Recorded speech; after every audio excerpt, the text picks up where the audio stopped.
Thousands of military and NHS heroes will be given pride of place during the coronation after being offered VIP spaces in front of Buckingham Palace. They will have the best seats as the King and the Queen consort leave the palace in the Diamond Jubilee State Coach, accompanied by the Sovereign's escort of the Household Cavalry Mounted Regiment. More than 6,000 Armed Forces members will take part on May 6, making the coronation the biggest military ceremonial operation for 7 decades. After being crowned at Westminster Abbey, Charles and Camilla will return in the Gold State Coach and appear on the palace balcony with other members of the royal family to witness a spectacular 6-minute flypast featuring aircraft from all 3 branches of the armed forces.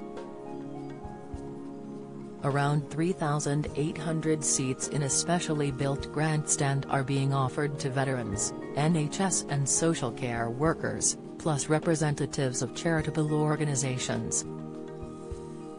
Huge screens will be provided in central London's Green Park, St James's Park and Hyde Park.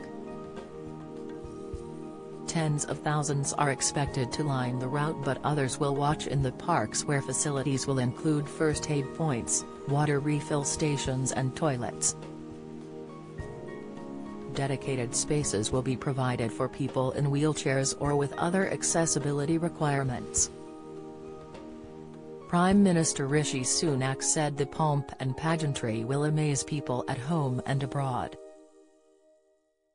He said, "I am incredibly proud of our brilliant military personnel who are preparing to honor centuries of military tradition by taking to the streets, skies and seas to pay tribute to our new King and Queen and mark the coronation next month.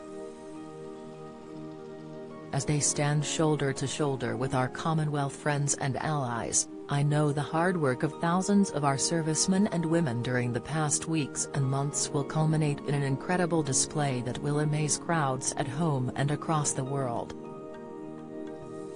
The first procession will feature 200 military personnel accompanying the King and Queen on the 1.4 miles to Westminster Abbey, with 1,000 more lining the route.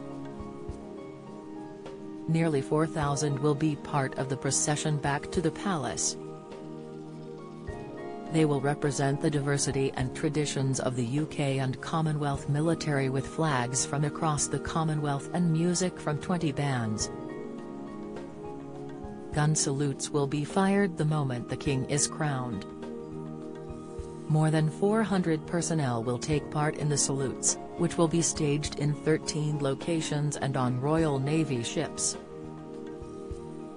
Included in the palace flypast will be 16 helicopters, Spitfires of the RAF Battle of Britain Memorial Flight, the RAF's brand new P-8A Poseidon Maritime Patrol Aircraft, F-35B Lightning II jets and RAF transport aircraft, as well as the Red Arrows. Rehearsals will take place over the coming weeks. Access to the coronation route and big screens is on a first-come first-served basis, and people will be barred from full areas. Defense Secretary Ben Wallace said, "We can be enormously proud of the professionalism and precision of our armed forces as they honor His Majesty, their new Commander-in-Chief." From the procession on the Mall, to the flypast over London, with gun salutes at sea and across the country, it will be a spectacular and fitting tribute and a privilege to take part in for all those involved and watching from afar. Admiral Sir Tony Raydogan, the Chief of the Defence Staff, said, "The contribution of the armed forces to the coronation symbolises unyielding service to King and country. It reflects centuries of tradition but is indicative of the integral role the armed forces play in modern Britain and the extraordinary ways we support the nation." St James's Park will have a big screen for the May 7 coronation concert featuring Katy Perry, Take That, and Lionel Richie. People have been urged not to travel to the venue in Windsor unless they have a ticket,